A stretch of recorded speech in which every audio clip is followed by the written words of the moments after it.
Yeah. We don't. We don't. Parker, you want to do a test, Parker?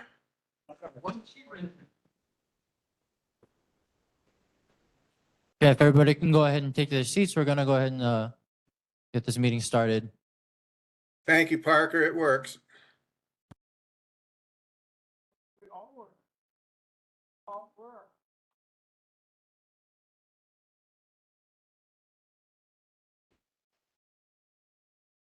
Okay, calling the board meeting to order.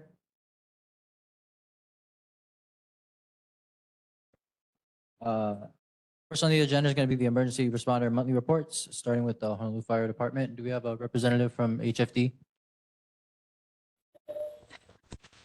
Good evening. Can you guys hear me? Yep. Go ahead, Captain. All right. So the statistics for the month of February, there were 2 nuisance fires, which was an unauthorized burn and a brush fire, and 1 activated alarm, which had no fire. For emergencies, we had 56 medical emergencies, 2 motor vehicle crashes, and 1 mountain rescue. The fire safety tip for this month deals with smoke alarms. Smoke alarms save lives and are an important part of a home fire escape plan. Properly installed and maintained smoke alarms give occupants early warning to get outside quickly. First of all, install smoke alarms inside each bedroom and outside of the sleeping areas in the hallways and on each level of the home, including the basement. Keep smoke alarms away from the kitchen and the bathrooms to reduce false alarms. Second, test all smoke alarms once a month. That's done easily by pressing the test button on the side of the smoke alarm. Third, if the smoke alarm requires a 9-volt battery, change the batteries every year. And fourth, replace smoke alarm units every 10 years or sooner if they don't respond properly. That's it. Quick question from Auntie Rocky. Where was that mountain rescue? Auntie, use the mic, please. Thank you. Check. Yeah, where was that mountain rescue? Where That did you was do? at- That was at the top of Malu Malu Place off of Okay. Big Money Road. Okay, mahalo. Any other question? Okay. Thank you, Captain. Thank you. Good night. Good night. Okay, moving on to Honolulu Police Department. Any representatives from HPD online? Yes, good evening. This is Officer Jared Atkins with the District 4 Community Policing Team. I got the stats for HPD. For February 2024, there were 5 motor vehicle thefts versus 3 in January. There were zero burglaries versus 0 the previous month. There were 4 thefts in February versus 7 the previous month. There was 1 car break-in UEMV in February versus 2 the previous month. There were 0 robberies in February versus 2 the previous month. And then I also have last year's stats compared to this year. So there were two more motor vehicle thefts last year. Burglaries were the same. Thefts, there were 5 more last year. Car break-ins, there were 6 more last year, and robberies were the same. I can take any questions or concerns if anyone has any. Any questions or concerns? Auntie Rocky. Yeah, I'm gonna, I called the police department several times this past month and last month about a couple cars that's parked on the side of Kamehameha Highway, right past the Hiakea Small Boat Harbor. I reported a car taking the license plates off. He had his front tires off, but now they put the front tires back on, but the plates are still not on. They're living in the car and the police is not doing nothing about it. But right there in the front, the beachfront is looking very sloppy. Yesterday, they brought a whole bunch of lumber in, look like they're ready to build again over there. And there's another car that parks there at nighttime and he's acting like he owns the place. He's been parking there every night for the last 2 years now. So I'm waiting for the police to do something about it. I hate to sound like a pest, but we lived there all our lives. As you see the side of the road looking like a pigsty by homeless people. Not so bad if they're going to be homeless, they got to live in their car, but they don't clean it. It's filthy. And I have another car by the Hiakia Pier that's affiliated with the homeless guys in the mountain. And I got the license plate number. It's been there for the longest time too. And the license plate number is M as in man, N as in Nancy, Z in zebra, 479. And I hope you guys do some, I hope someday they'll do something about it because we've been calling for the last month and a half now. Mahalo. I think I do. Okay, so, I'm not sure what was done with on those calls, but I'll definitely pass it on to my sergeant and we'll try and take care of these vehicles. It's not only that, it's like 2, 3 o'clock in the morning, this guy that's in the white car that comes every night, evidently he made a homemade whip with the how whips and he snaps it. And my sons get up, I mean, they got to get up 4 in the morning to go to work. And that's so irritating when you got to hear that like 2, 3 o'clock in the morning, every morning. Mahalo. So the person you're talking about is a homeless person living in that area? Yes, Okay, living in their sounds like- car. sounds like that area needs some extra enforcement and we'll try to address it. Mahalo. Okay, thank you, officer.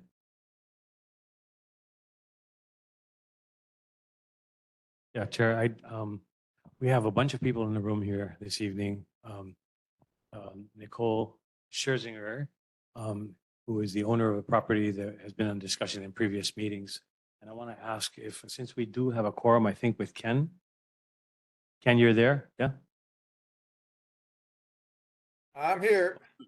And Ian? Yeah. Yeah, since we have a quorum, I'd like to ask if we can I'd like to make a motion that we move community concerns up on the agenda so that we can accommodate these folks, because I know Nicole has to catch a plane to mainland.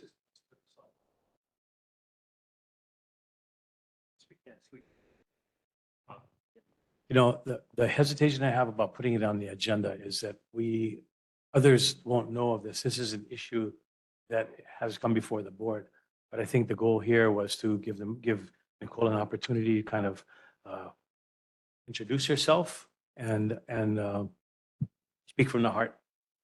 But this should be on the agenda in a coming meeting. I think I recommend that. So maybe if we can agree to move this up. Do you want me to move for it or do you want me to second it? Sure. Yeah, if you want to second it. Wherever you want to put me, go ahead. So Uncle John, The motion is to move community concerns. up on I the agenda. second it. Yeah.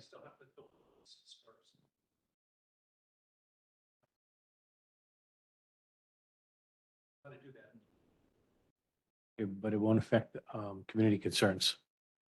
No. So we Yep. could just go ahead and move this up now and then deal with vacancies. Oh. I'm friendly to that. Should I withdraw my motion for the moment?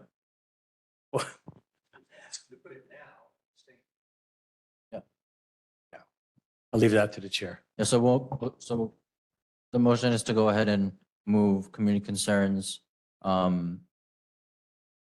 on the agenda.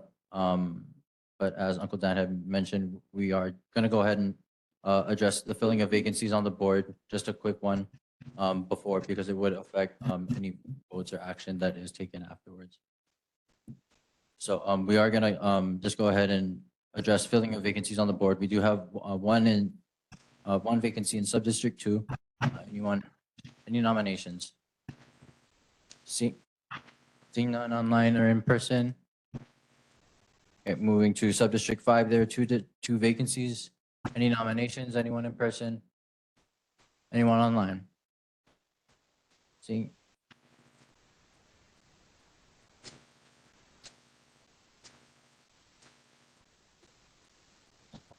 We have a vacancy in Sub-District 6 also.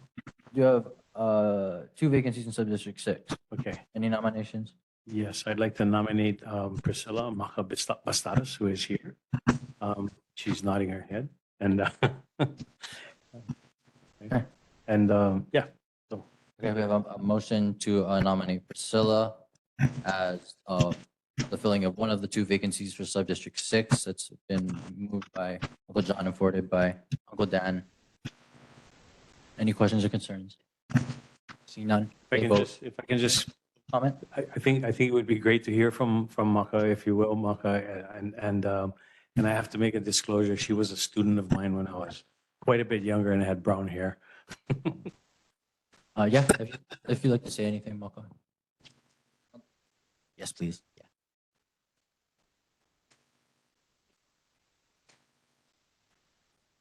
But everybody knows me as Maka, as part of my middle name. Born and raised up Waihe'e, Kahalu'u, and graduated Catholic. Had my son here as well. And yeah, I born and raised here. I was last here some years ago, but yeah, John, you know, I wasn't even a teenager, but I remember he would pull me into these meetings, take notes, and I was like, notes, what is that? Notes. But he would have me sitting here at Key. I never really understood that, but it's kind of like I don't want to sound like a cliche circle, but when, I've always looked up to John and Glenda and just, the community of Kahalu'u. I can show my age right here, but you know what I mean? But I just want to do something and give back to the community, not running for politics or anything. I just want to really give back and see what it is that you guys can, just want to serve. So that's why I'm here. Sorry I was late too. I couldn't find parking, but it's all good though. Thank you. Thanks, Moko. Okay. Maka, we're gonna need your address. Yeah, we're gonna do the vote first, and then Rachel, if you want to go ahead and take the call for the vote. You want to take her address first to make sure that she is. Okay, fine. Okay, so when I call your name, please state the last name of the person that you would like to vote for. Bender? Okay, so Bender said yes for Batas.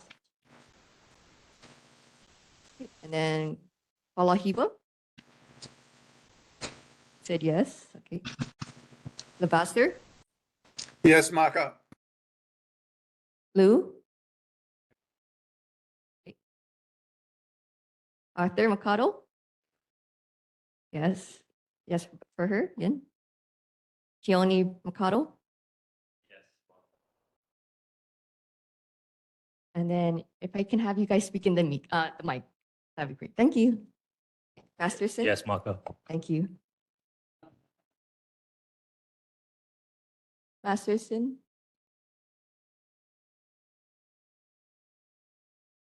Rapun? Yes. And then, Towel. Rick is off island. Spencer? Yes. Okay, so with 8 members, we have everybody voting for her. So she is in the neighborhood board until we swear her in and double check on her address.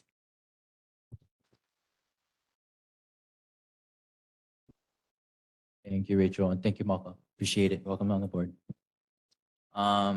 Any other nominations for Sub-District 6? Seeing none in person or online. Okay, moving forward, we have election of officers. Any nomination for the officer spot of secretary?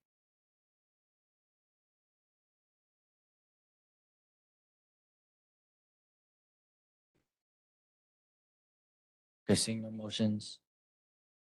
I'd like to ask that we defer that to the next meeting. Okay, we can defer. Deferring secretary, the election of secretary to the April agenda. Moving to the election of treasurer. Any I'd like to nominations? nominate Dan Bender. He is already the vice chair. Oh, okay, forget So about it. he'll be unable to take that spot. Withdraw. Any other nominations for treasurer? I'm gonna, again, ask that we defer that till we fill more vacancies. Seeing no motions, asking to defer, we will go ahead and defer that one to April as well. So this is the part of the meeting where we're gonna go ahead and move community topics on up. Now that we do have, all the votes taken necessary for any, board action.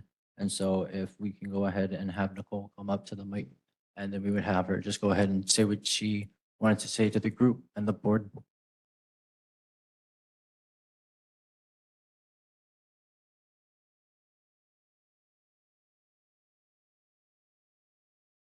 Should I try to speak really fast?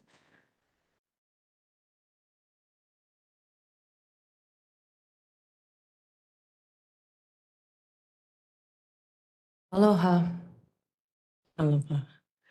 My name is Nicole Praskovia Elikolani Scherzinger. It is very important to me to be here tonight.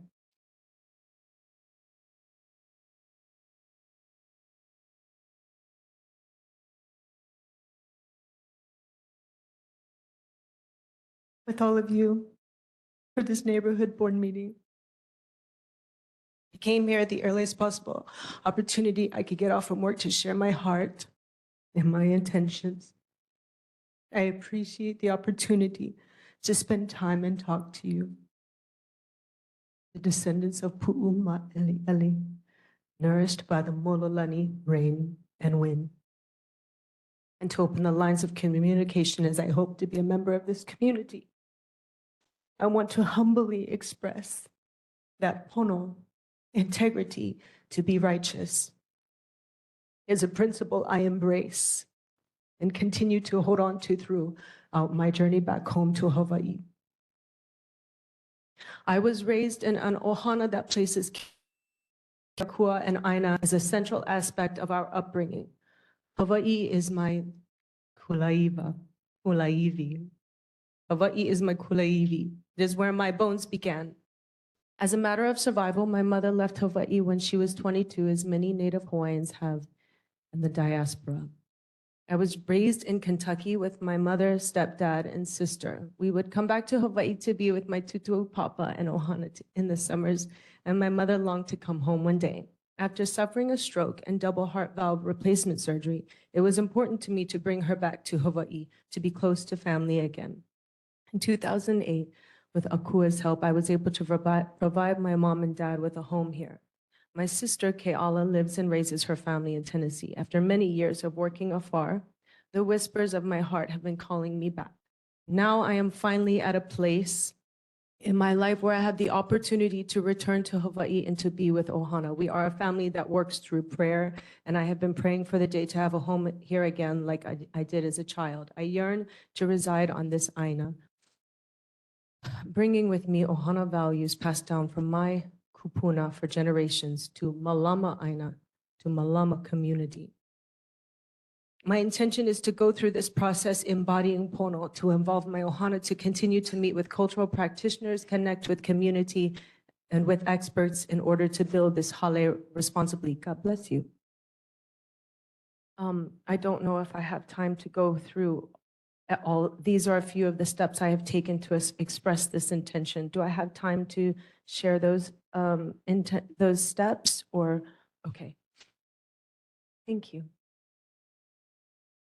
The Aina has been blessed by my papa, Archbishop John Frederick. He and my Anakala, who is formally trained in traditional protocol, will also respectfully share another blessing. In June 2023, I sought guidance from cultural practitioners in order to gain grounding. As we began this process, turning to Kumu Tony Laakapu Lenchenko, Kumu Frank Hewitt, Kaumaka Iwa Kanako Ole. I hired a firm that specializes in environmental and land use planning services that has reached out to a number of organizations and individuals, including those recommended by the neighborhood board. I want to build a hale that is respectful of this area and have made sure that the square footage is well below the maximum allowed for the size of this property. The lot coverage is only 22%. That is less than half the amount of what is permitted to be built, which is significantly less than roughly 90% of the homes in this neighborhood and on the island. We designed a home to blend in with the existing topography so that the home will be hidden from view and the natural trade winds can keep flowing without interference. I am Kanaka in Keiki Oka Aina.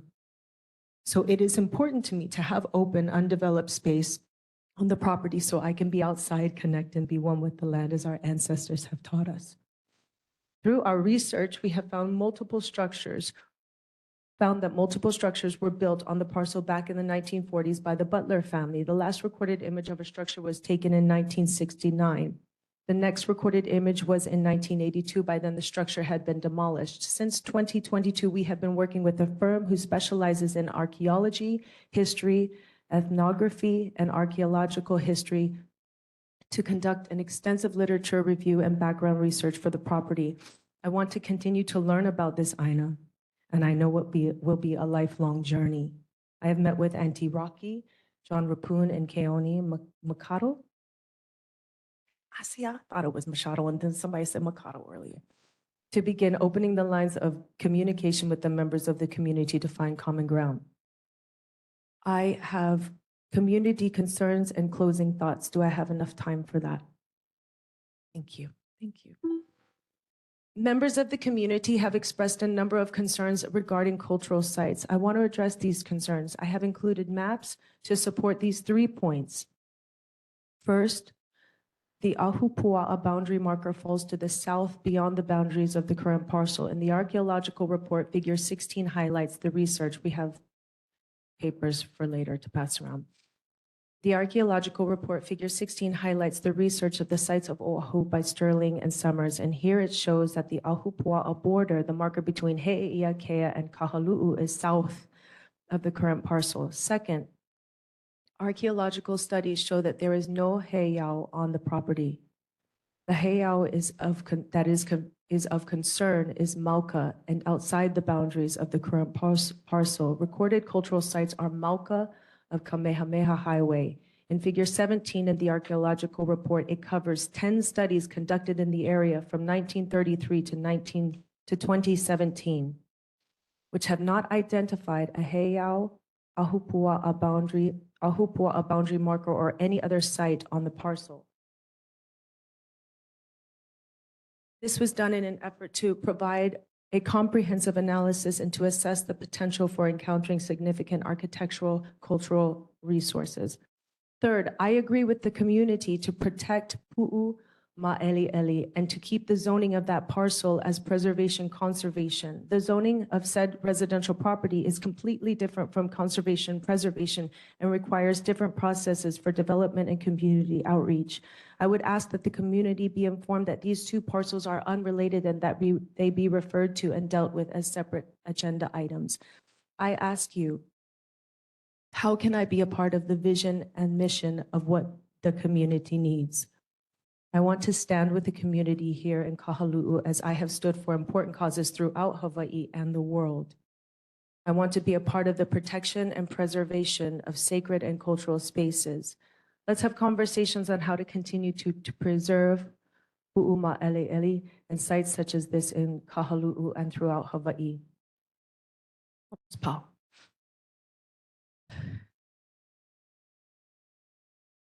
It would be a privilege to malama and care for this wahi. We as a family have a strong faith. We care deeply for each other and others. We love to share our gifts and talents, and I want to bring that intention to my hale.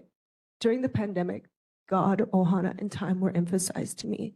The pandemic taught me many things. One of them is stillness, and another is what is most important in life, ohana. As I said earlier, Pule is central to my life, and I believe that prayer will guide us forward. I don't have all the answers, but I am willing to be open in the process and learn. I put my trust in God, and I strive to be as a vessel whom God can trust. I am Kanaka and would love to return home. Let us ku'ikahi, join, unite together to break down the barriers and to continue to build up the community. I've dreamt for so long of creating a space for ohana to gather, a home for me and my family and generations to come. Aloha no. Thank you, Nicole. Appreciate it. Any Yeah. questions or concerns? Thank you, Nicole. Okay. Thanks for taking the time this evening. And I know you got a whole gang full here, family and friends and so on. And that's what community is about. So, I do appreciate that. I think we all appreciate that. We are a tight and feisty community, as you have to know. I mean, we haven't gotten to where we are without being that, without questioning what happens in our community, right down to the very, very deep details. So it's not on our agenda, and I think it would be smart to put it on our agenda. Hang on one second, Jess, because there are many here who have lots and lots of concerns still.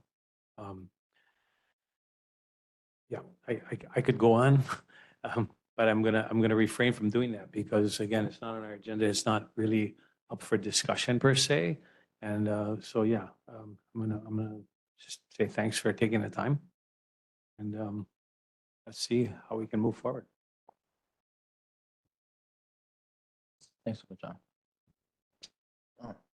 Well then, you have a question? Let's.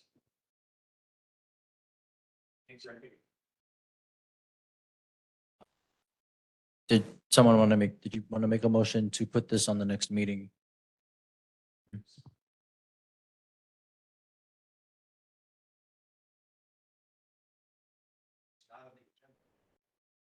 Yeah.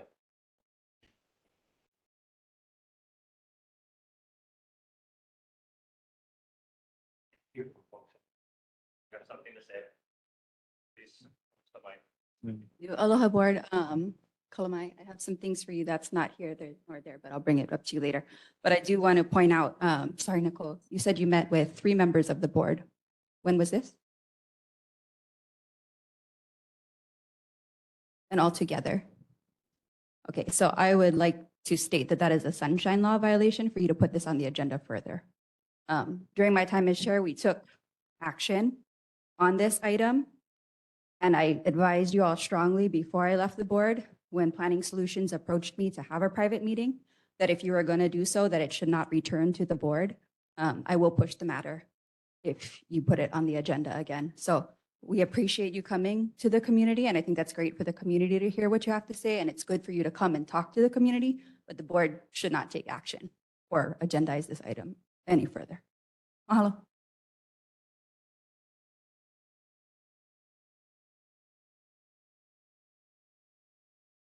No, she should totally come to the meeting. What I'm saying is that if you agendize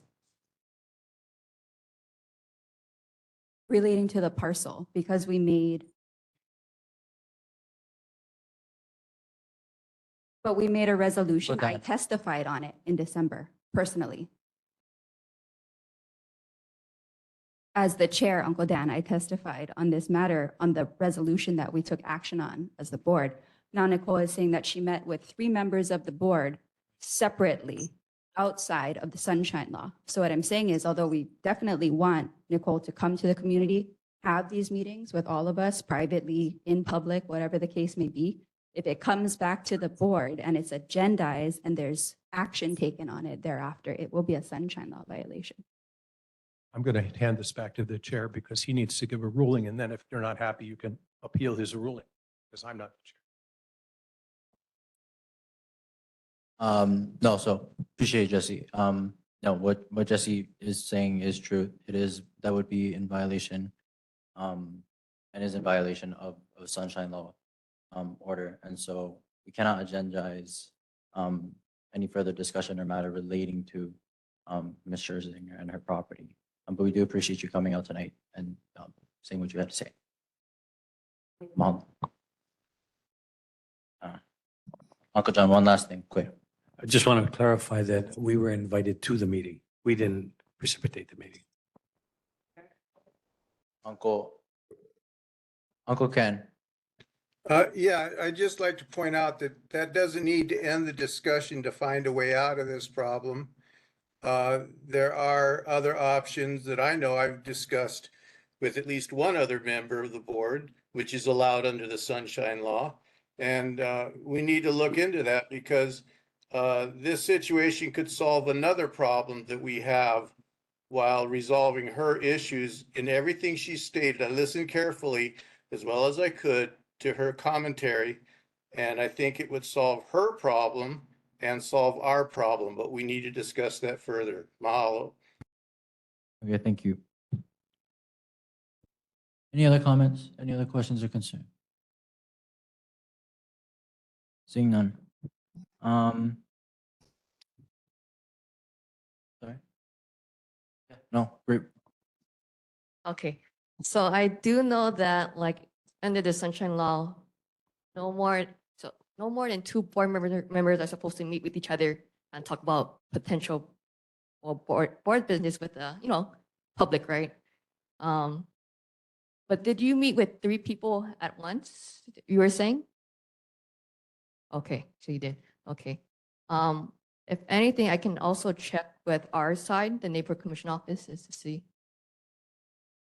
We, when we spoke about the history of the area.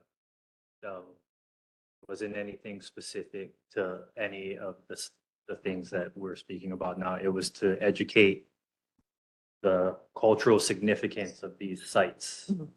The one that she spoke of, that she owns, and Pu'amaeleele, where the heiau is, which is actually behind my house on the hill, and we have overseen for generations. The issue is not a heiau on that site that you purchased. The ahu stones that were moved since that property has been vacant. It is the cultural significance to us as a generational community here, Pole, fishing village that my people came from. And it is those things that we are concerned about preserving.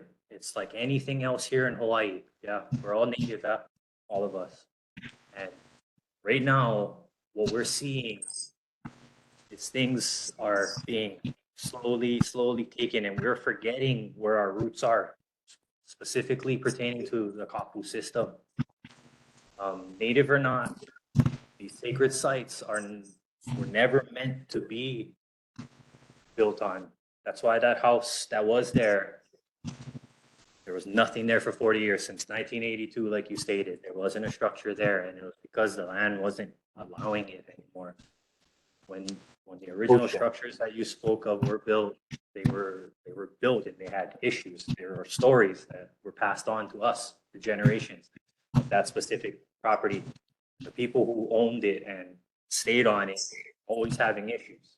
And it's the spiritual side of what it is significant to us that we're fighting for. That has nothing to do with any individuals, but as Native Hawaiians, we're supposed to fight for all of our sacred spaces that are left, whether it be Mauna Kea or that corner there that, it's a great place. That's why our people chose it, to sit there. It was a vantage point for all of the fishermen in the bay to be able to track everybody who's fishing, to be able to put the chief, the ali'i of that village would stand there, pointing out where the fishermen had to go. And this is way before our time, before the channels was dredged out, before all of this stuff. Kaneohe Bay was known as the jewel of the Pacific. Shine, right? You could walk across the bay from Kualoa to Mokapu at one point. You could walk that whole entire bay, and throughout history, it's just been devastated. And that's all. No, that's all. That's all I had to say. I just wanted to express now my concern. Sorry, if you could speak into the mic, please. Thank you. Aloha o Keokea ko'u noa, noa wai manalo mai o. I wanted to ask a question or like comment on what you're talking about. Is there a way, like maybe one day we could practice that kind of practice? What practice is this now?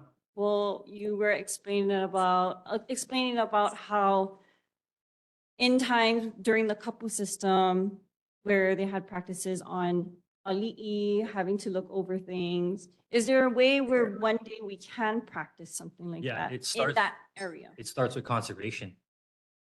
It first starts with us conserving what's left for us to have a greater understanding on how we would police that Kahalu'u system.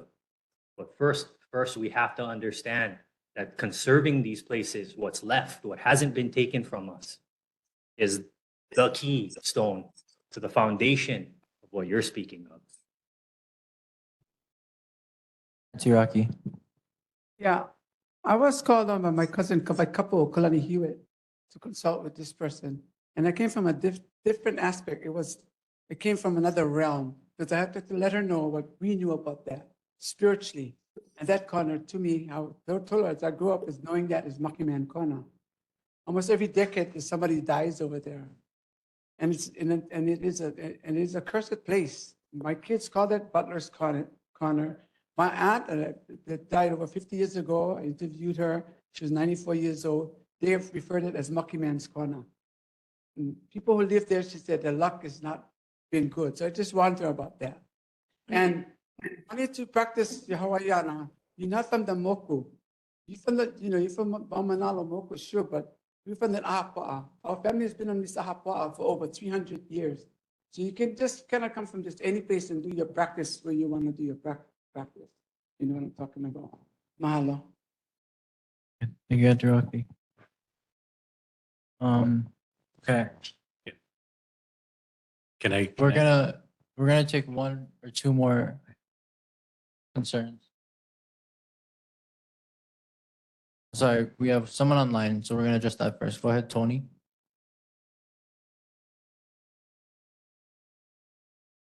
Tony, are you there? You're on mute, Tony.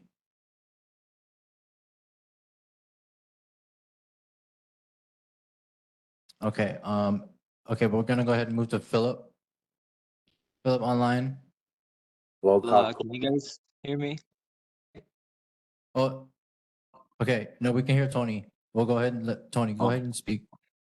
Hello, Kahalu'u. Welcome, everyone. I am calling in. I could not be able to be there in person. Full disclosure, I am the Anakala.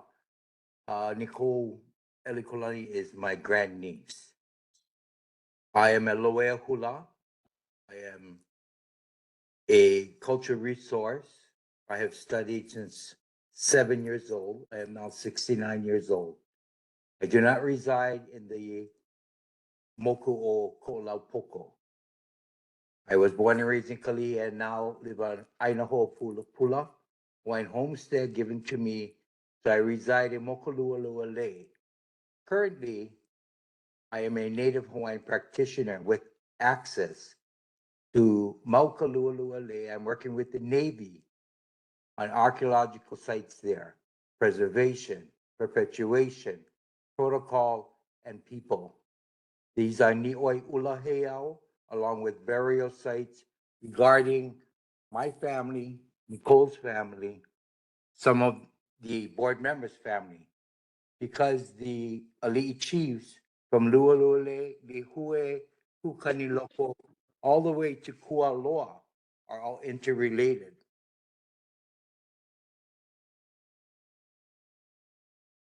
Okay, thank you. La'a mai kahiki, lauli ala, lauli heva, kahu'oi, hua kahu'oi, kukahi ali'i lani, ma'ili kukahi, kalone iki, lale, kahole a lale, kane hoa lani, ka unui a kane hoa lani, ka kuhi heva, ka wakahi a ka kuhi heva, ka wawa pena, hui heva Okay, Tony. pena, We appreciate it, Tony. ka walu, papai ka niau, kaupe ka moko, nahi ole a elua, nahi ole a kolu. Hey, Tony. We appreciate it, brother. We're gonna have to go ahead and let Philip speak now. Angela Kawailani Kia Lenchenko, Catherine Nakowa Kalani Lenchenko Frederick, Rosemary Eli Kolani Frederick Scherzinger, Nicole Praskovia Eli Kolani, Frederick. Thank you, Tony. We appreciate it, brother. Philip, we're gonna go ahead. Gonna let you speak. Please keep your comments to around 1 minute. Aloha, can you folks hear me? Yeah. Okay, All how's clear. that? I'm Philip Kapu. I want to thank Nicole for coming to the neighborhood board meeting. Awesome to hear your thoughts on the space, and what you have to say. But I still would like to reiterate my point that it's a cultural space nonetheless, no matter Kanaka or not. Even more, we should be holding Kanaka to a higher standard. We should hold each other to a higher standard, because that's how Kahalu'u got in this position in the first place, where we only have 2, 3, 4 cultural sites with the mindset of I'm Kanaka, I can build on this. Some other things, mentioning trying to be Pono and mentioning Keakua, you're already talking about things that have nothing to do with the site. Being Pono is not building on cultural sites, no matter how we spin it and how we talk about it. Keakua has nothing to do with that site. It wasn't for him. And yeah, I just want to point that out, that we need to hold each other to a higher standard. All right. The people that have been brought in to do the EIS, you know, are the same people who did the EIS for the 30-meter telescope. Okay, Philip. So, all right. Thank you, brother. Appreciate it. Thank you. Okay. Okay. You see no other comments or concerns? I just want to take the time and say, thank you, board members, for your concerns and bringing this up. Thank you to Nicole for coming out and taking the time to say what you needed to say, and everyone else who came out, in support of her.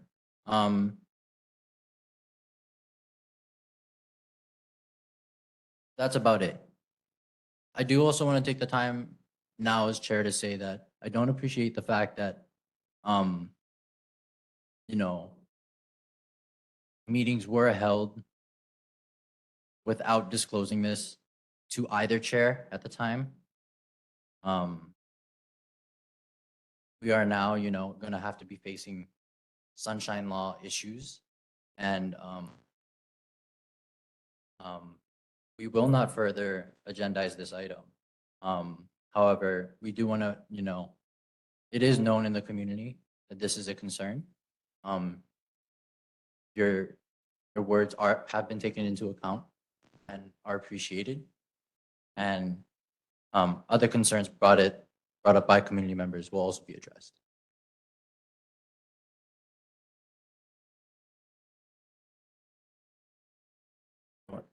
It's okay. No. It's I just want to go ahead. Yeah, it is no one's fault to just put that out there, but matters will have to be addressed formally. If we have one more comment in the mic, please. I don't want to interrupt you, but you're not in violation of sunshine law as is current. If you move forward with the topic, then you will be in violation of sunshine law. Yeah, thank you for clearing that. Yeah. That is all. I appreciate you guys' time. I do. Thank you all for coming tonight.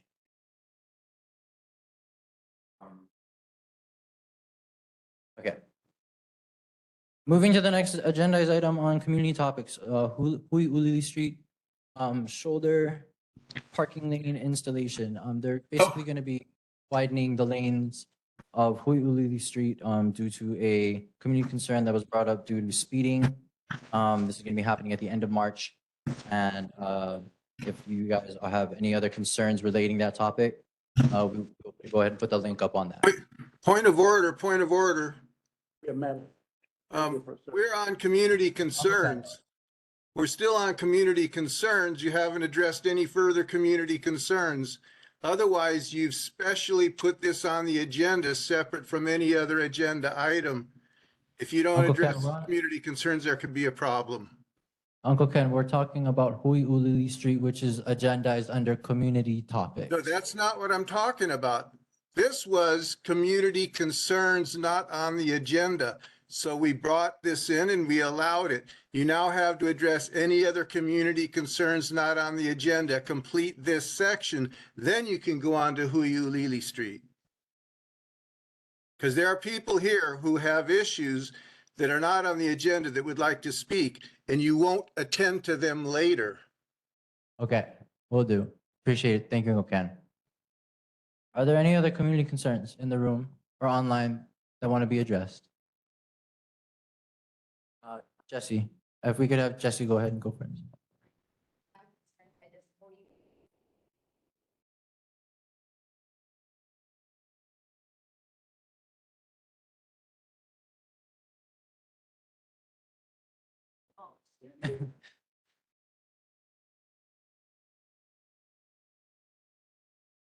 Okay, I'll go. If you can come up, yeah, come. If you could speak into the mic. Oh, she can come back. Yeah, I'll go. Yeah, yeah. Just any mic. Before all of that interlude, I was curious to know, is Jiro showing up tonight with his regular report, or Yeah, Jared's actually on have those vacation. various things been eliminated? He's on vacation. We have a report, so we can read you out the report. Gotcha. Okay. That's okay. I don't need to hear his report. I was hoping to run into him and ask him a question or two. It'll wait till He'll next. be back next month. Thank you. Okay. Any other community concerns in the room? One other, I'm sorry. No, Senior go ahead. movement. I noticed that one of the board items to consider tonight is parking fees at a Boat Harbor. Yeah.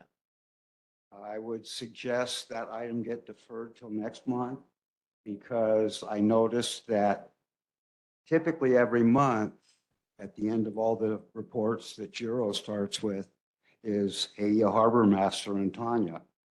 Last month, they sent Bruce Schwartz, the district manager, her boss, or excuse me, the month before.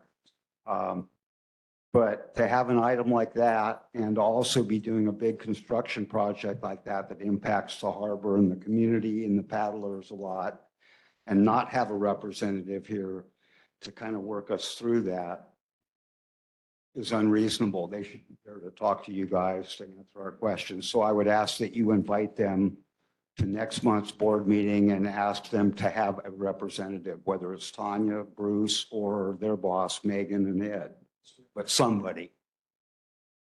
And then we can have that maybe as an agenda item. But I think it's unreasonable to discuss any parking fees at the harbor without somebody from that department to talk to us about it. Yeah, just send us an And give email. us details. Just send us. Thank an you. email. Yeah. Appreciate it. Thank you. Auntie Rocky. In the mic, Auntie. You want to tell them about the bus stop issue and the sidewalk? Again, that's an issue, our community issue about the bus stop in our area and the bus and the crosswalk. He Yes, called me to tell me about the bus stop. It's not there anymore. They took all the debris away and they haven't fixed it that well. I'm hoping they take the advice that you gave them about the sidewalk or crosswalk and the bus stop being across of each other at the Ikea Pier. Because it was Yes. broken. yes, You it's wanna- in DTS's hands, and they're probably redesigning the crosswalk and the bus stop. They don't work that fast. So we're within the time frame, as long as they haven't started putting the bus stop back where it got smashed. We're doing good. So hopefully, and Jiro did assure me that they are actually in the hands of DTS, the deputy director and the department head that deals with bus stops. Thank you. I have one more. Yeah. I had a long text message from a person by the name of Janelle. She has a kayak or something. I didn't quite understand it. I don't even know who she is. I don't know if you guys know who that is, Janelle. Is she here? Are you the one that gave me this long text message about a koniki or something? I didn't read it, 'cause normally if it goes more than 5 sentences, I don't read it at all. But it was like 40 sentences. So you can bring it out. I guess it's probably a concern now.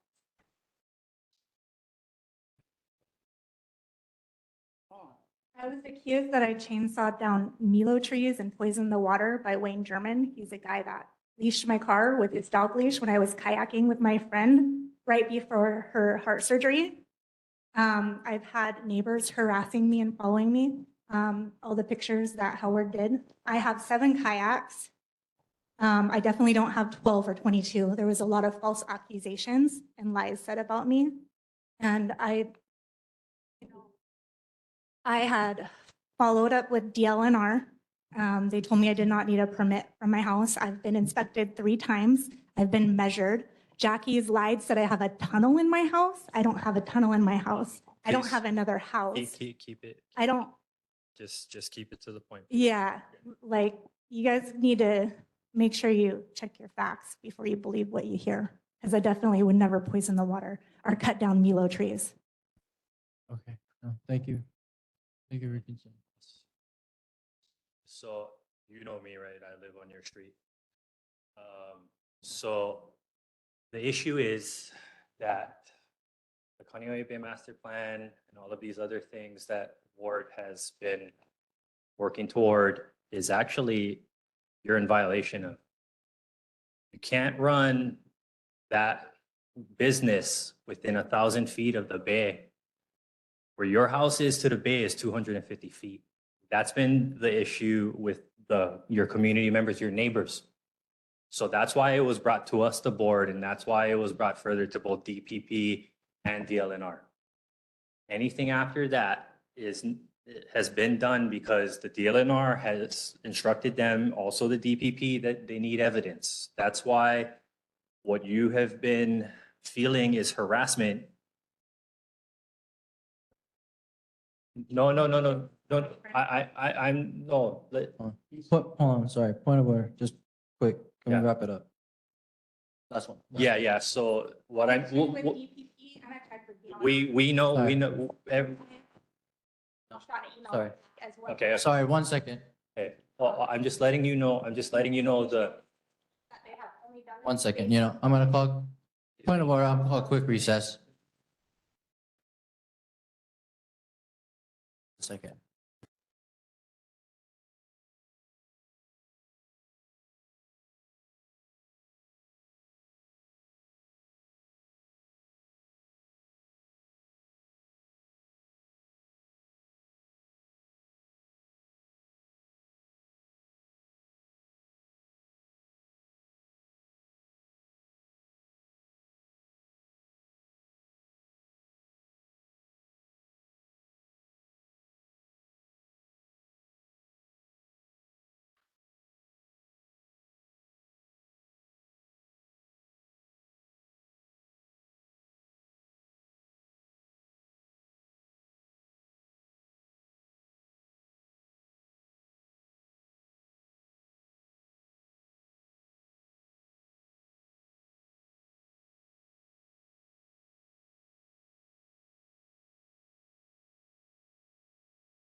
Okay, calling the meeting back to order. We can have committee members return and take their seats. Are there any other community topics online that want to be addressed? Okay, seeing none Yeah, I online, have seeing one. none I in have one. person. I've had my hand up for like 20 minutes. Yes. Hey, no, Marie. Yeah, no, we saw you earlier. Go ahead. Quick. Mahalo. I put it in the chat. One thing I'm requesting membership or attendance by the board at the Ko'olapoko Emergency Preparedness Fair. To identify who you all are, what districts you serve, when you meet, and just have the opportunity that the community would know who you are and when you meet. And Jesse came with the family last year and maybe the year, whatever, but no, the year before. And hopefully somebody will be able to come this year. It's on May 11th from 10 to 2. And Uncle Ken, I wrote you a note. I don't know if you got it. Are you joining the fair this year? When and where is it? At Where sorry, is it? Winwood Mall. Yeah, I'm working on setting it up. Thank you. But I probably won't be there. I'm trying to have people with more credibility than me. Thank you. Ah, come on, brother. You're part of the community. You do it. Just do it. I think you're very credible, Ken. Where is this going to be held? May 11th, between 10 and where? 2.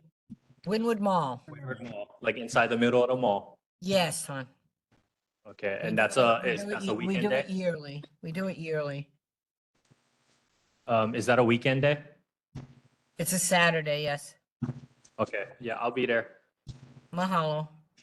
Thanks, Marie. Appreciate it. But like I said, just information about the board, about when you meet and all that kind of stuff. Okay.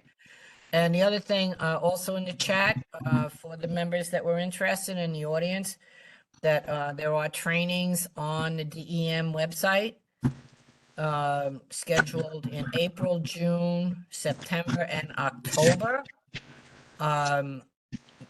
You have to register on Eventbrite, and as had been a problem before, people can't necessarily do the 3 sessions in a row. That doesn't really matter. You can pick and choose. It's just that you can hopefully at least get 2 out of 3, particularly number 3, which is an exercise. So they're on the chat. They start, there's one going on now, but it's closed. So April, June, September, October. Awesome. Okay. Thanks, Marie. Now that's at the Fozzie board. We building. We lost ours. Ours was in January. The local one was in January. Okay. Info in the Okay, chat. for anyone mahalo. who's Be safe. interested. Thank you very much. You're welcome. Okay, moving on to city, state, federal reports. We have Mayor Rick Blangiardi, as stated earlier, Representative Jiro Sumata is not here. He's on vacation. So we do have a report that was provided to us. And we also have copies of the report here in person for anyone who is interested. We'll also have that link provided for you folks online. Yeah, it's in the chat. But just for any departmental issues that that the board had requested follow up on, we did have one for the demolished down bus stop. The question was, the bus stop across from the entrance of Hei'ikea Pier on Kamehameha Highway has been torn down. Will it be replaced? The Department of Transportation Services said that DTS staff confirmed that the remnants of a damaged bus stop shelter at the subject location were removed by the Oahu Transit Service bus stop crew on February 27, 2024. Presently, there are no plans to install a new shelter at this site due to resource limitations and the relative need for bus stop improvements among all communities throughout Oahu. In coming to this decision, DTS staff reviewed data on the average daily boarding count at the subject bus stop. In general, an average boarding rate of 30 people per day is considered the minimum threshold to justify the investment of public resources to install a bus shelter at any given location. The data indicates that this bus stop currently averages boardings by less than 1 person per day. At this time, therefore, a replacement shelter will not be installed at this location. However, the 2 existing concrete stools will be retained on site. Second follow-up would be relating to the guardrail update. Member Puna requested an update regarding a section of guardrails along Kamehameha Highway going Kahuku bound past Hei'ikea, as houses start on the Makai side. The Department of Design and Construction said the DDC has a project, rehabilitation of streets unit 73C that will resurface Kamehameha Highway from 300 degrees north of Hei'ia Stream, 300 feet north of Hei'ia Stream to Kahekili Highway. The guardrail request is within the project limits and will be included in the project. Currently, the DDC is working on an environmental assessment and is anticipating shore hardening and or realigning part of Kamehameha Highway to address shore erosion. We are at least a year away from starting design. The estimated construction start is at least 4 to 5 years away. And then we have one more from the mayor's representation request. Says that Joe, who works at the fire ant project, at the Key project, would appreciate to have the mayor representation on February 29, 2024 at 2 p.m. And the office of the mayor said that the mayor's office staff spoke with Joe, and Joe will relay additional information directly to the mayor's office as it pertains to the fire ant project. And then Rachel has it. Okay, so there's one thing that wasn't mentioned yet. So the mayor is having his town hall meetings. The first one is on March 21st at the Kapolei High School. I also did put hard copies on the desk over there if you want to see that. And I also added onto the chat a link to it so you can see the other town hall meetings. Thank you. Go ahead, Uncle John. Just real quick, I want to thank Council Member Esther Kiaina and Council Member Matt Wire regarding the last comment about the mayor attending a meeting, which was in February. We had a meeting here, a panel discussion about little fire ants. And prior to that, the two council members put together a really great meeting that included various city administration folks. So that was how the mayor accommodated that. It was really helpful. I want to go back to just to make a comment. The repaving of the highway project is like 3 to 5 years out. The issue of the guardrail is imminent. Somebody missed that turn. They're going to go right over a very steep embankment. So I think we should probably bring that up at the April meeting, that tucking that guardrail into a longer term project really doesn't address the health and safety issue. So I just wanted to make that comment, but we can bring it up with Jiro when he's back. Thanks.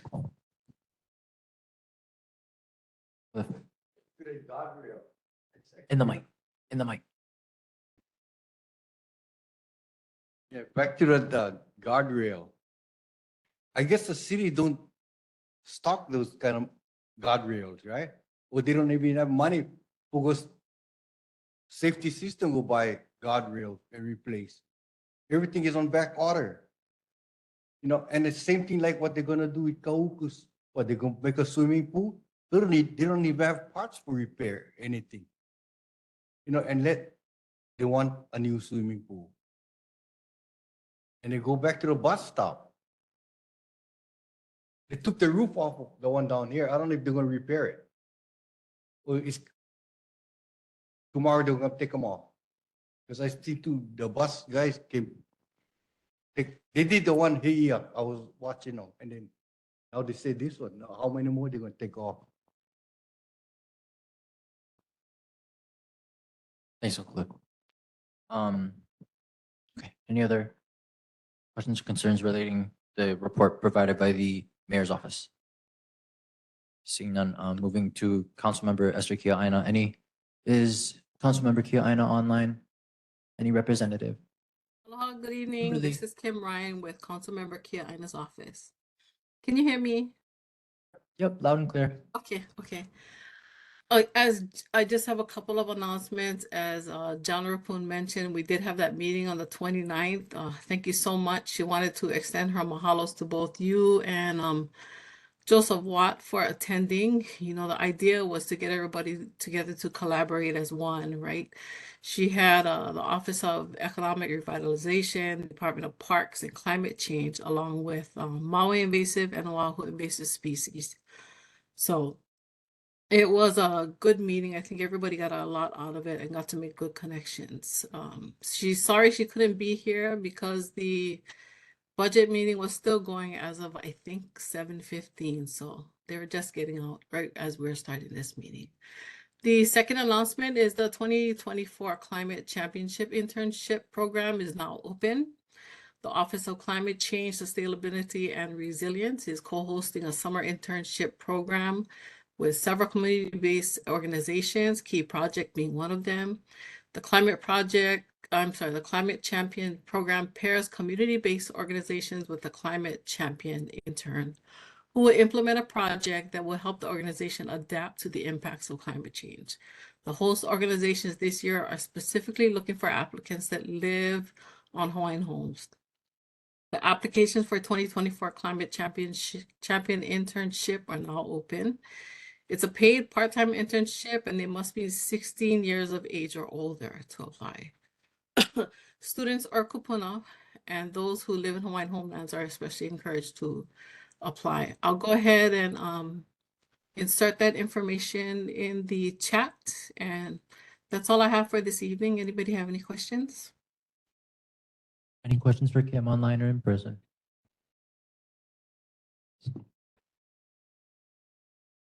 Okay. Thanks, Kim. We're good. Appreciate it. Mahalo. Have a good night. You too. Okay, moving on to Councilmember Matt Wire.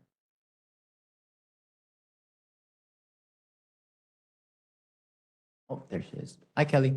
Go ahead. Thank you for having me. Well, I guess Councilmember Kia Aina's office basically did my my announcements. I was gonna talk about the climate championship as well. So just a couple things. Again, budget season is here. So if you have any other projects or any ideas or requests, I'll go ahead and put my contact information in the chat. So please be sure to get that to us soon.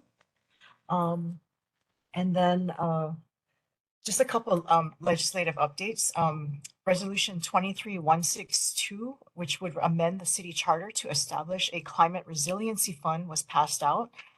This would provide the city with additional flexibility to address the impacts of climate change. And then also Resolution 23239, which was introduced by Councilmember Wire, which would establish minimum qualifications for the Director of Emergency Management. These two proposed charter amendments would help to ensure that the city is prepared for the increasing challenges with regards to larger weather events and other natural disasters. I'm also going to be sending the newsletter to, I guess, our city council, I guess, aides, if you will. So you can go ahead and access the newsletter probably by the ending of this week, or you can just Google Councilmember Wire District 2 and it'll take you to the city website. And then a couple updates from last meeting. Board Member Masterson had asked if there were any updates regarding to Hakipu. I don't think this is what you're asking for, but I did get a response from DPP regarding I guess weddings and other events going on at Ku'uloa. DPP said that they did go out and do inspections, but there were no activities or events on the property. So I'm not sure if they just didn't go on the dates that they were, I guess, that were reported. Again, I don't think this is the information that you were asking, but that's all I have pertaining to Hakipu right now. And then Board Member John Rapoon had asked about the illegal grading or filling of Waihe'e Marsh. So DPP responded and said that they issued an NOV to the property owner on December 11th of last year for grading without a permit. Upon a follow-up inspection on January 8th of this year, apparently the property owner was still continuing to do grading activity, and as such, it was already escalated and referred to the code compliance branch, which means that it's been turned over to a notice of order and civil fines are starting to accrue. That's all of the updates I have right now. If anyone has any questions, I can go ahead and take them back. Thank you. Kelly, if I may, thanks for the report. Um, Oh, wait, I'm Right. sorry, one more thing. Somebody mentioned about the Kahalu'u bus stop. Yeah, so I did submit a timeline, request to see when they're gonna replace it. I drove by there last night and I saw that they took down the roof. So at least it's not quite of a safety issue. But yeah, I'm sure the elements are kind of challenging. So, if I get anything, I'll let you guys know. Thank you. Yeah, Kelly, I just sent a picture to Rachel, and we're gonna pull it up on the screen, but thanks for the follow-up. For the We bus really stop? need that follow-up on the Mokafisi property, the Waihe Marsh property. Okay. They're dump truck loads coming in, and you can see in this picture, even if this was agricultural land, not a federally designated wetland, say it was just my farm, that's not the kind of material you're allowed to put Right. down. And Right. this has been going on all week long. Last week, there's an excavator on site, concrete, asphalt, dirt coming in. I've been hearing that that dirt includes little fire ants. Huge concern. So this has to come to a stop. So I did call into your office, and I think this goes way beyond what should be considered only at a county level. It needs to be state, county, federal. So I would urge you to, your office to help to convene all levels of government because they all have overlapping jurisdictions, absolutely Okay. critical in order to protect this marsh. Our coastal Not wetlands, a as I mentioned before, real quick, we've lost something like 85 to 95% of wetlands around Kaneohe Bay, and we cannot afford to do that. Thank you. No problem. And thank you for your patience. You know, I'm still kind of learning some of the issues that are going on, so I'll have to take further look into this. Thank you. Thanks, Kelly. We actually have a member Masterson online with a question. Thank you, Chair. Aloha. Just letting Kelly know, I'll follow up with you, Kelly. Thanks for that. There are some other issues that are a little Yeah. closer to home, so no worries about that. I'll go ahead and email you, or we can do a follow-up call. But Okay. thank you for addressing. Sounds good. Yeah. Thank you. And yes, I just want to corroborate. John's right. There's been a lot of activity over there, so thank you. Yeah. Thank you for your patience. I appreciate it. Thanks, Ian. And thanks, Kelly. Appreciate it. Thank you for having me. Have a good night. Moving on to Board of Water Supply, Barry Usagawa online. Hello, Chair and members. How's it? Short report this month. No main breaks to report. We have one general water announcement. It's about World Water Day. So the Board of Water Supply and participating city agencies, environmental services, and the Office of Climate Change, Sustainability, and Resiliency are observing World Water Day on March 22nd. The theme this year is Water for Peace. This internationally recognized event encourages water users across the globe to make a difference by changing how we use, consume, and manage water in our lives. During this observance, we encourage the community to read inspirational stories and watch videos on the global water and sanitation crisis, to also find out how climate change impacts our water and get conservation tips. You can find all of that at on our website, waterwatersupply.com/World Water Day, and via our social media channels. And that's my report for this month, and I'm available for any questions. Right on. Thanks, Barry. Any questions online? First, Uncle Cliff. I was reading about you folks put the new water line in Wamanalo on 36 inch, right? Or a bigger line. You still run from Olomana Golf Course to Wamanalo Beach Park. Yeah, I think it's a 20-inch there, but yeah, it's just under design as I understand it. We informed the Wamanalo Neighborhood Board that we're designing it. It's like a redundant pipeline because only got one single line, so when the thing breaks, we shut off the water to Wamanalo, so we put in a second one. Because I was just thinking, what, our water going that side too? With Little bigger bit. line? Yeah, I think we only send about 100 to 200,000 gallons per day around Makapu, just to keep the water fresh. Yeah, if it doesn't move, then it could stagnate. So it's just a little bit. We have policies around limiting the transfers out of Whittier. Okay, thank you. Right on. Thanks for the We have one more question. question coming from Ian. Yeah, Oh, yeah. go ahead, Ian. Just a quick one, Barry. Are you guys still offering the rebate on the low flow toilets?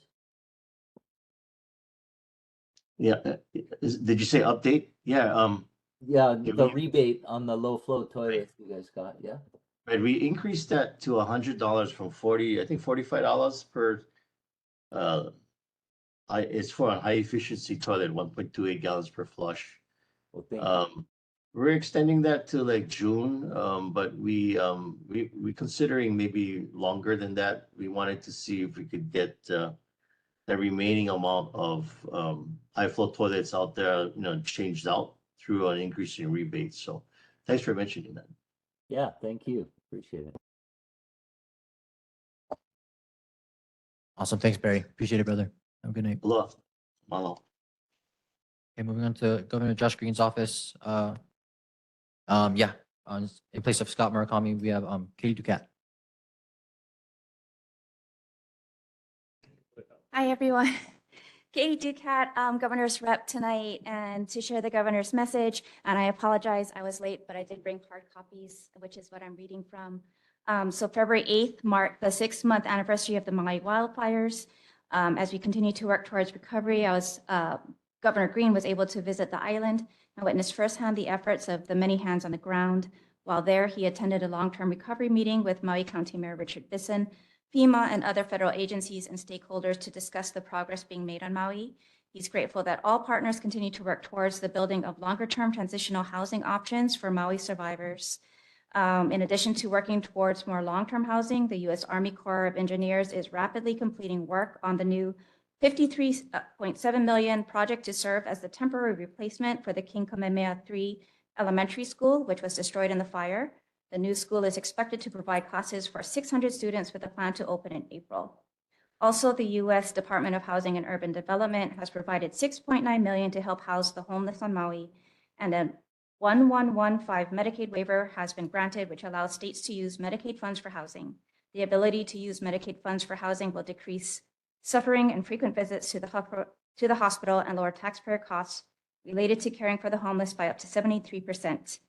While we have been making significant progress in several areas, there is still a long road ahead toward recovery, and he is very grateful. We are all very grateful to everyone who has contributed to these efforts and continue to work on positive changes for the path forward for Hawaii. There was an issue last month that related to drainage inlets. And I believe Jiro talked about the city having jurisdiction over a part of it and the rest being with the state DOT. So that was forwarded to the DOT. I didn't get a specific response, but they did acknowledge it and they'll look into it. There was also an issue with special use districts as it relates to the state. I did not get an answer for that, but I'll see if I can get something for you. Thanks for that. As I mentioned earlier about the Waihe'i Marsh Mokofisi property, I've had conversations over the years with the Office of what used to be the Office of State Planning, is now Office of Planning and Sustainability. Had a conversation with Mary Alice Evans, the head, pretty recently, and she seemed very interested. This is germane to that department because you have coastal zone management within state jurisdiction as well. So I know it's crazy time. Department heads are being called to the legislature all the time, but if you could help with pulling together state, county, and federal, all of whom have jurisdiction, we will move a lot faster in protecting those kinds of coastal wetlands. Yeah, thanks. Thanks, Katie. Appreciate it. Okay, moving on to the Senator Brenton Awa. Anyone online in person from Senator Brenton Awa's office? Hi, aloha chair. Vice Chair, board members, Samantha DeCourt here for Senator Brenton Awa. Senator Awa wanted to share his bill SB 2617, preventing foreigners from purchasing land here in Hawaii. It did get amended and passed through the Senate as a study. So right now it's making its way to the House. So thank you all for that. We are right now in the process of our resolutions. Crossover did take place, so we are now looking over the House bills. If there's anything that is you want us to look out for, or anything that you folks kind of want to give us a heads up on in any of Senator Brenton Awa's hearings or on the regular floor session, please keep us posted. And then lastly, we did meet with the governor appointed deputy director for DLNR. His name is Ryan Kanakaole. Just so you know, we got word from a constituent a few weeks ago that there was buzz around town. There might be a parking permit pass type of situation at Heiakea Pier. So we did bring this up in Senator Awa did bring this up with the governor appointed deputy director. And he did confirm that yes, DLNR is looking at creating parking permit passes. Of course, that puts a heavy burden on our fishermen and our boaters. So Senator Awa did mention to him that if this does go through, he will be voting no on his appointment. Just so you know, on our end, we are fighting for that. We will continue to keep you posted.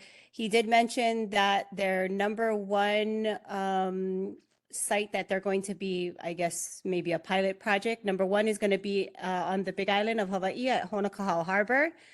And the second one is going to be at the Waianae Boat Harbor. So as of right now, there are no plans for Heiakea Pier, but just so you know, that is in discussion.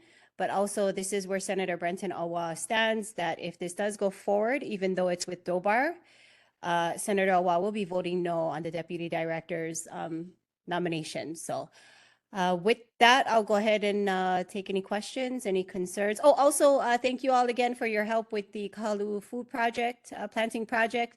We're learning as we go. We've just recently found invasive snails. We're eating our ohia ice, so we had to go on it's African long snail. So we had to go on snail patrol and remove those from the trees. So we're still in the process of watering and going through that, but we are in the works with Department of Transportation to actually secure the next strip of property also on Kahekili Highway on the Ahuimanu side of the current Kahalu'u food tree planting project. So that's in discussion as well, but we'll keep you posted with that. And with that, I'll take questions. Did you guys, sure. hi, Keone. Did you guys consider copper as a means of taking care of the snails? Just asking. I'm sorry, I didn't hear that first part. Oh, copper. Did you guys already try that? Putting copper around the trees, copper ring? Oh, no, but we'll look into that. Well, you don't tell them you're doing it.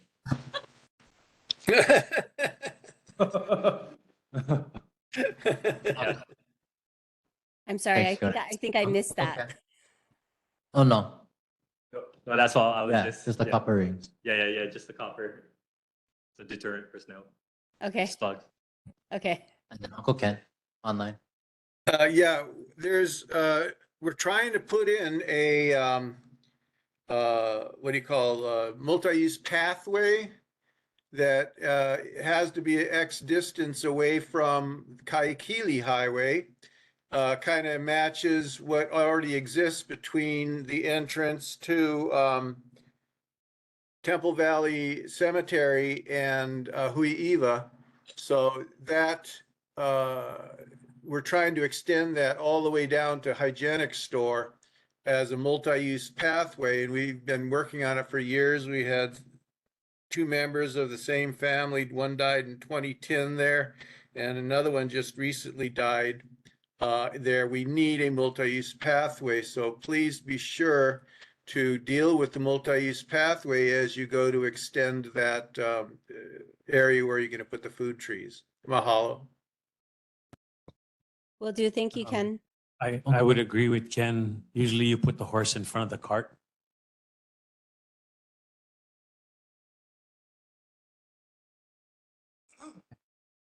Any other concerns or questions online? I see none. Thank you, Samantha. Appreciate it. Thank you, Tell board. Senator we Have a appreciate great it. night. You too, aloha. Moving to Representative Lisa Kitagawa's office. Is Rep. Kitagawa online or anyone from her office online? Person. Okay, seeing none, moving on to Wimmer Community College. This is the Chancellor, Artis Schenberg. Artis, are you online? Oh, she's offline. Okay, so moving on, we're gonna skip Wimmer Community College. Kaneohe Bay Regional Council. Yeah, last night we had a meeting and it was really interesting because we had the guys from Coconut Island did coral grafting and it's doing good, better than some other places, you know. And I think we should do more grafting around in a bay. You don't have to wait till one plane crash, you know, doing extra project. And was just for was for fun. We just because Kaneohe Bay commercial rentals. We was just looking because the pontoon boats is coming into the bay, and then somehow they Google and how many rentals Google what came under. Then you guys found it. Yeah.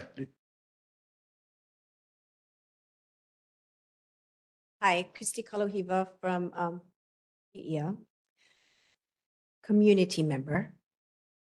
Yes, there is a increase in rentals through a website similar to an Airbnb. There's more than one. One of them is Rent My Boat. Another is, I'll pull it up. I have it on my phone. But typically, this is throughout the United States. You can go on if you're vacationing in the area, and you can rent somebody's boat with or without a captain. And we've seen several launched, and on the website, there are at least 10 that I pulled up that are pontoons. So typically, most of the pontoons in size, their capacity is no more than 16. And they're advertising at least $300 for a 4-hour period. And they specify Kaneohe Bay. So, and my husband does have a video of one being launched, the guy getting out of his truck, putting the family onto the boat, giving instruction, and then sending them off on their way. And it would make anybody cringe to see that amount of times he hit the reef, hit the side of the dock, just did not know how to drive a boat. And I believe that's also a problem because you have to go through the Hawaii boaters licensing. Yeah.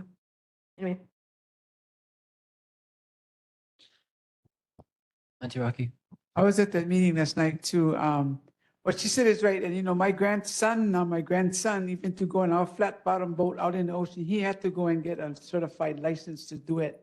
These guys are renting boats. They don't even know what the heck they're doing. And that also comes with kayaks. It's these idiot kayak people give like a 20-minute course lesson. This is how you use your kayak, not knowing how the bay really is. You know, all my life I'm on this bay. Once it starts raining, drizzling, then the winds come, the currents change. How many times Mokapu say people kayakers floating, drifting out of the bay. But that's not another thing. But in last night's meeting, we also discussed the enforcement. Last year, there was a law passed for commercial businesses that was advertising outside in the Kaneohe Bay business and advertisements, illegal businesses, that they were going to be cited. We called them to it last night.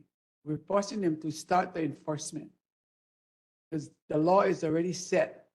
You cannot do an illegal business and advertise it even online right now, how the law stands. Am I right? Oh, I wanted to just real fast what she was talking about the pontoons. I actually in the last 4 weeks now I witnessed it was in one day. Iyako was actually at the house that day. I've filmed 2 pontoon boats being towed off of the reef in front of the sandbar, the one that's not marked. They're like now you can see the reef sticking out of the water even during tide, you know, like before. And then the reef's head right in front of me, same thing. It's just the lack of understanding of the bay. Like how Auntie Rocky just said, like there's a lot of reefs that are unmarked and there's a lot of things that are tricky. And even with the current, like I was born and raised here, grew up on that bay. I've had a couple of near scary experiences out there, you know, even knowing as much as I have. I've paddled that bay my entire life. And there's been a couple times I was like, oh man, like this wind is pulling me out past Kipapa Island. Once I pass that, I'm past the safety of the reef and I'm in blue now. And like that's something that needs to be understood by anybody going on the bay or anybody sending people on the bay, is that it's not a tourist attraction. It's nature. And nature doesn't answer to anybody but nature. So yeah, exactly. Same thing. Hiking trails are equally as dangerous when not set up correctly. By the way, they have another meeting in April, I think April 12th, and the public is invited to go to their meetings. Thanks, Auntie Rocky. Appreciate it. Thanks, Uncle Cliff. Anyone online? No. Okay. Moving to U.S. Rep Joe Tokuda's office. Anyone from Rep Tokuda's office? Seeing none, moving on to Cunningham Marine Corps Base, Gunnery Sergeant Orlando Perez. Yep. Christy, back at the mic. Putting on my other hat, Marine Corps Base Hawaii, Chrissy Kaluhiba. I just have a couple of things to share. The first one is as a reminder, this is a RIMPAC year. We do anticipate there being more aircraft, and that should we should begin seeing them arrive at the ending of June, and they would begin to depart the beginning part of August. So if you have complaints about it, please email or call. I'm the one who will listen to them. And if there's anything that is, because they are required to travel in a certain area and it should not be overland. So if you see something that is out of what they're supposed to do, please let us know. The other thing I'd like to share is, a good one, Makahiki. Ian, we really missed you at Makahiki. I know that your kids were sick, but we did the closing Makahiki, and this is the first since COVID that we did an opening and a closing. It was small and intimate just to begin to bring back some of those practices. Donnie Campbell is the one who organizes and coordinates it. And it was nice. The commander and the sergeant major came and participated, and it was raining. And when we went out to Ku'au, on the sand to chant for the sunrise, it lasted 10 minutes, but the sun and it was absolutely beautiful. And then the rest of the day it rained. But we look forward to being able to host more of those ceremonial and other cultural events. We also, this past Thursday, launched the kickoff meeting for the installation resiliency review for the Ko'olauko'o area. And Uncle John was there to represent the board. We had one board member from each of the neighborhood boards, Waimanalo, Kailua, Kaneohe, and Kahalu'u, as well as several of our council members. Either they were there, Lisa Martin was there, the representative for Kailua. Invitations were sent out to all of the senators, but being legislative session, there wasn't a whole lot of opportunity for them to participate. However, they are putting together, so this kickoff meeting is from the Office of, I always get OLDCC, Office of Local Defense. They're the grantee and the University of Hawaii is the receiver. And their focus is coastal resiliency. And they're going to be coming to talk to all of the neighborhood boards. And we're planning for those meetings. And we'll be reaching out, Chair, to organize and coordinate the best time to do that so that there's lots of opportunity for questions and answers to be, further engagement. That's all I have. If you folks have any questions. Yes.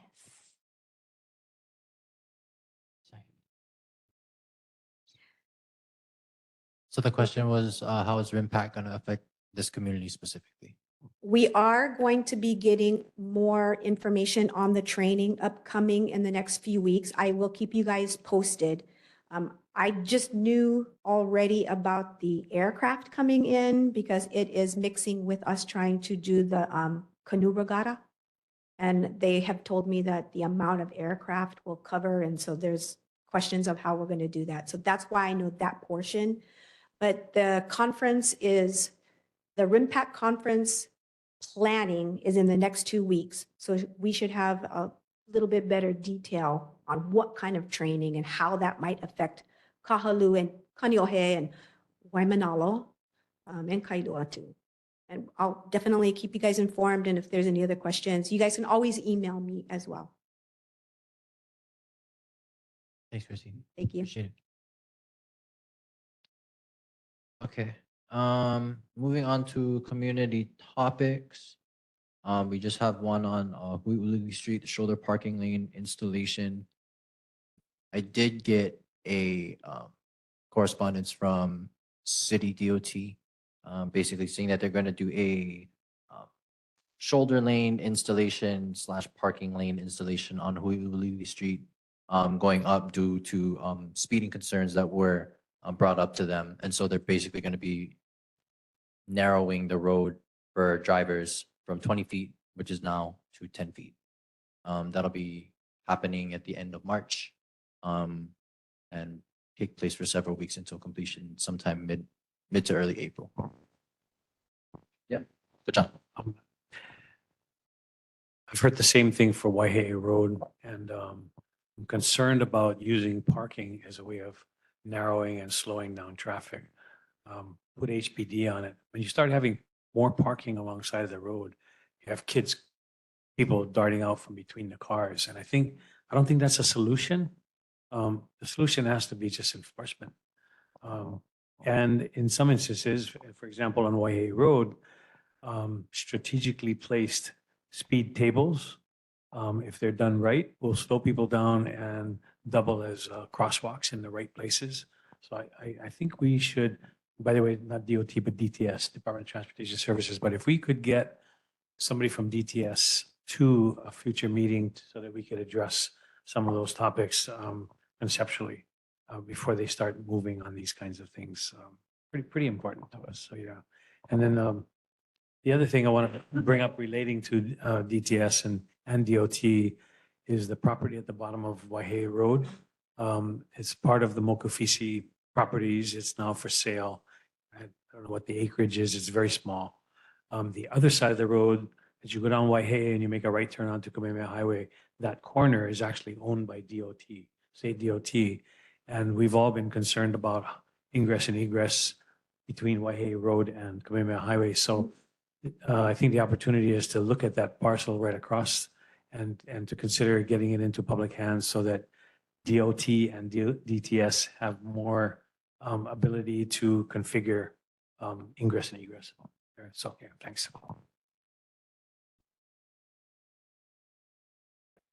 Uncle Cliff? You can get DOT to fix that speed hump that one. It's not there anymore. Psychological is gone because you try to follow the bus, even a bus right over it. There's nothing there already. I think what they gotta do is thank them for the amount of money they spent trying to figure that out. It's all smooth out already. So they gotta, all the ones they did, what, 6 months ago? They all gotta go backtrack because that one there, wheelchair can get over. It's all smooth out already. You get the bump. Okay. Thanks, Uncle Cliff. Yeah, Yaka.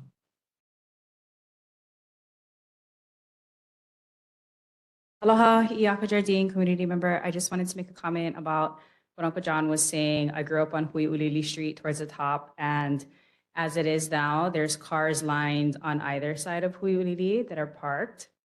So even if they kind of designate a line that says this is for parking and this is for driving, it's gonna look exactly the same. And people do kind of dart. So I think the lines would create this barrier in people's minds, like, okay, people are parking, we need to be mindful of that. That's all. Doing the lines, yeah, because it's already like packed with cars. Yeah, yeah. Mahalo. Mahalo. One more hand online. We have Amy. What? Oh, I'm sorry. Uncle Ken. Sorry. Yeah, the whole purpose of that striping is psychological. It doesn't change the existing conditions. It's just when drivers are on the road and they see the lines, they think the road's narrower and they tend to speed less. It's the first step taken to reduce speed. From there, if it doesn't work, you go on to other steps. But it does not reduce or increase parking. Kids are still going to run out from between cars. And there's just, we have a problem. We need to deal with it. And this is the first step. Whether you do it or not, well, that's your choice to vote. But the point is, it's the first step that DTS takes, which is why they tried it on Waihe'e Road. Didn't get far. And now this one. And remember, these are areas where we have complained about speeding. Those two streets are long roads that there's a lot of complaints about speeding. Okay, and that's why they offer this solution. Thank you. Thanks, Uncle Ken. Okay. No other concerns online or in person. Moving on, we already addressed the residents and community concerns earlier in the agenda. So next on the agenda would be our board business. First up would be parking, public parking fees at Hi'iakea Pier. This was Uncle Dan who wanted to bring this up. So the reason I put this on the agenda was to let you all know that your access to the pier is, there's a scoping project going on within, I guess it's DLNR, to put an entry and exit gate at the beginning of Hi'iakea Pier. And that's going to limit people coming in to fish because they're supposed to be allowed to be fishing 72 hours. So that's the first problem. The second problem is there are lots of people who work either, on boats, whether or not you like them or not, the employees still have jobs and they have to park somewhere. And so the parking for those employees would be compromised. And my understanding is they intend to put up something on the order of the Ala Moana Marina where people can only come in and pay by the hour for parking. And that really eliminates my access to walking out at the end of the pier and just looking at the bay, which is what I do for 20 minutes every once in a while. And I think it should be raised as a community issue. It has nothing to do with who's the deputy director or what what anybody in the legislature has to do. It's an administrative act. So basically that it's being scoped and it's planned and it's coming. And so I think, at some point we will be faced with it. And I just wanted to bring it to your attention, not to get a consensus, not for a motion, but just so you know that it's going to happen.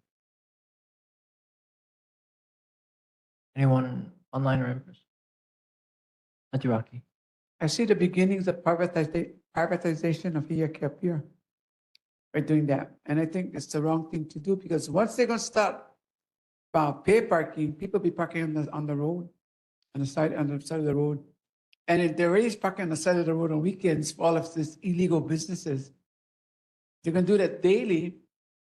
It's gonna be, and you know what, I can't see that being done. Actually, I was one of the people that took the petitions out to have that pier built in the 50s with my uncles. And it was for the public. When you start with charging us, the public, to park over there, it's not really for the public. It's for the privileged people who can afford their boats parked over there and pay for the parking. And I think we should do something to stop it. Thank you. Right. So your voice is really important. Appreciate that. Your voice is very important in the discussion because you live very close and it's going to affect, you know, your access to your property. I went out with Jared Kilkaloli's grandfather and my uncle, who actually the only business there in the pier was the gas bottom boat business. We have the pier built. Yeah, so the average person would not have access to the bay. Exactly. You'd have to go to Kahalu'u or someplace else to even get, you know, close to the So I think we should fight for public use. Free public use. Jesse, yeah. Yeah, yeah. April 10th. Yeah.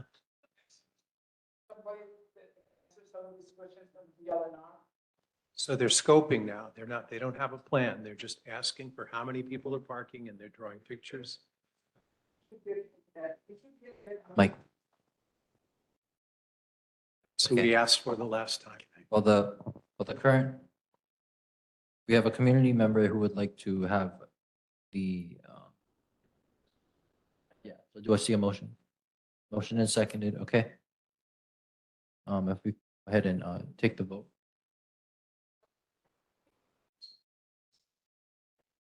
Okay. What's the vote for? I didn't hear a motion. The motion is to add the public parking fees for Hiakia Pier onto the next agenda. Oh, okay, got it. Thank you. And request the DLNR representative to attend the meeting alongside that. Okay, so we're gonna amend it to have it, to invite DNR to attend. Okay. I'd like to amend the motion to have it put on the agenda for next meeting and to have a DLNR representative present. Okay. Okay, so we'll make this easy. We'll do a voice vote. Okay. Not in favor, say nay. Okay. Any abstention? Ken, Ken, do you have, oh, okay. Oh, okay. And everybody in favor, say aye. Aye. Okay, that's everybody that said aye. I think that was 10 members. Thank you, Rachel. Thank you, Uncle Dan. Okay, moving on to the next item under board business. We have the approval of the Wednesday, February 14th regular meeting minutes. I see, okay, we have it, a motion and seconded. You know,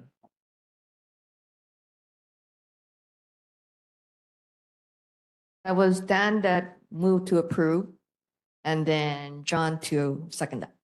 Do we have a discussion? Anybody want to amend anything? No? Okay. Okay, so we'll take the vote then. Okay, so if anybody wants to oppose, say nay. Okay. Any abstention? All in favor, say aye. Okay, so that's all 10 members again. Thank you. thanks, Rachel. Okay, moving on to community announcements. Any community announcements from board members? Rocky?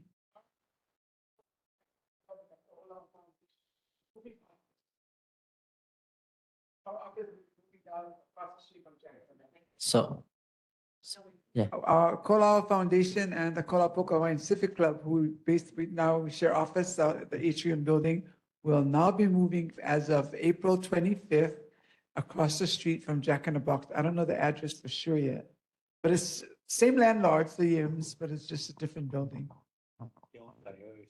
And we still share with our community. That's the new building, just came up, not the corner one. It's a short building. You get 3 buildings at the Eames. 1, 2, 3. Yeah, It's a short one, the new one. yeah. No.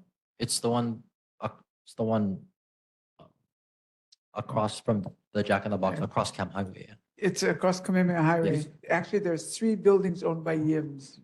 So we're in the center building, but all That- all connected. That's the newest building built in Kaneohe.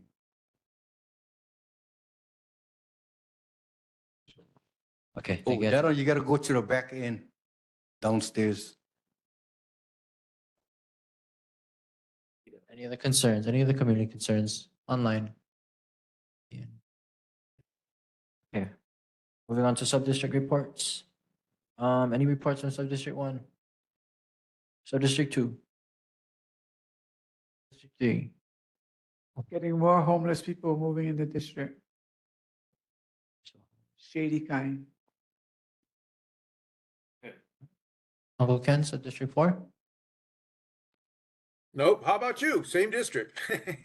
I think one of, just one thing I wanted to bring up, I just noticed a large uptick in, mopeds and dirt bikes. Particularly Pohana time when you come home from work. And these are young kids without helmets, presumably without licenses, presumably without registration on the bikes. And it's at a pretty timely, schedule, and so I'm not sure what the, patrol looks like as far as HPD around that time. But if we could see a little bit more of that around that time, that would be great. Can I suggest that the next meeting, we talk to HPD, have the time, the next month, monitor that time to see how reliable it is? Oh, there's Atkins is here. He's got his hand up. Maybe we can do it right now, because all we're just asking is for service, and they'd like to hear it from us. So just go ahead, do your thing. Yeah, officer. Good. Yeah, Say. we've noticed it as well. So we've actually been trying to plan an operation where we're going to come out in the evening time with our ATVs so we can actually catch these individuals and address it. We've been planning it. We just keep getting pushed back to other stuff. But yeah, it's definitely in the works. That's good to hear. Appreciate it. Thank you very much, officer. Yeah. We have one more community concern.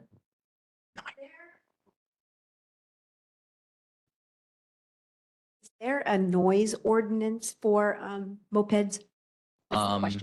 There is a noise ordinance. It's under the Department of Health statute under noise pollution. So you can go ahead and look that up. There's a certain decibel that cannot be emitted from a vehicle. Or a place, yeah, anything. I'm specifically talking about Ohuimanu Road proper. Yeah. I live like maybe midway. Yeah, on that noise, we're not the only one get that problem. Because I watch on the other neighborhood, even in town, Waikiki is the worst one. All those, you get a lot of motorcycles. Because now they don't have reconstruction anymore. The cars, motorcycles, they do what they want to do now.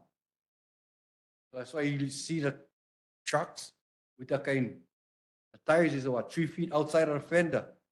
That's like you don't want to park next to those guys.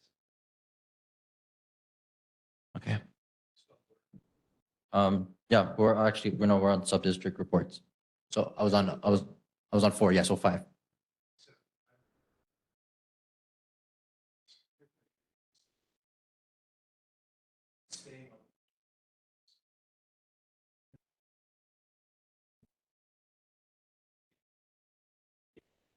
Dan, can you use the mic?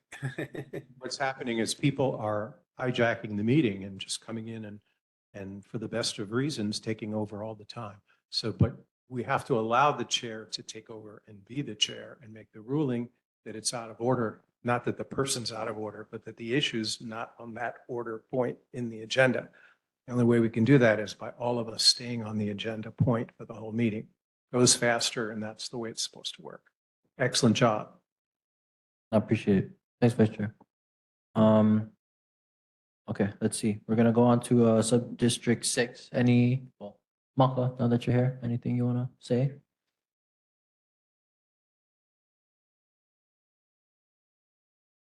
No?